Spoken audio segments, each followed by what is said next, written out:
ఇక ఈపీఎఫ్ఓ పెన్షన్ను కనీసం 5,000 చేయాలని 2 యూనియన్లు డిమాండ్ చేశాయి. సత్వరమే 8వ పే కమిషన్ను ఏర్పాటు చేయాలని కేంద్రాన్ని కోరాయి. 2025-26 బడ్జెట్లో సూపర్ రిచ్పై ట్యాక్సులు వేయాలన్నాయి.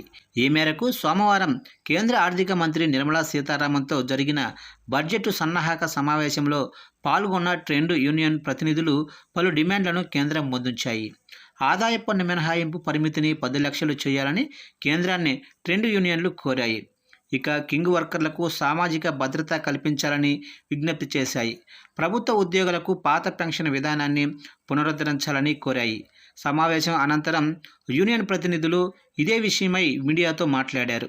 ప్రైవేటీకరణ, కార్పొరేటీకరణ ఆపాలని కేంద్రాన్ని కోరినట్లు టీయూసీసీ జాతీయ కార్యదర్శి ఎస్పీ తివారీ అన్నారు.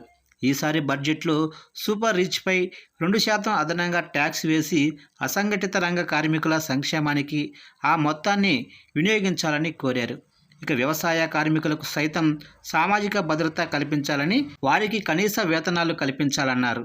ఇక ఈపీఎస్ 95 పెన్షన్ కింద ప్రస్తుతం చెల్లిస్తున్న కనీస పెన్షన్ 1000 నుంచి 5,000 వరకు పెంచాలని భారతీయ మజ్దూర్ సంఘ్ ఆర్గనైజింగ్ సెక్రటరీ పవన్ కుమార్ కోరారు. దాన్ని వీడీఏకు అనుసంధానం చేయాలని కోరారు. 10 లక్షల వరకు ఆదాయ పన్నును మినహాయించడంతో పాటు పెన్షన్ మొత్తంపై పూర్తిగా ఆదాయ పన్ను తొలగించాలని కోరారు.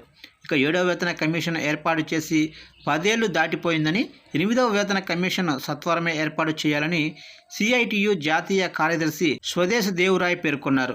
1980లో కేంద్ర ప్రభుత్వ రంగ ఉద్యోగుల సంఖ్య 20 లక్షలుండగా ఇప్పుడు 2023-24 నాటికి అది 8 లక్షలకు చేరడంపై ఆందోళన వ్యక్తం చేశారు.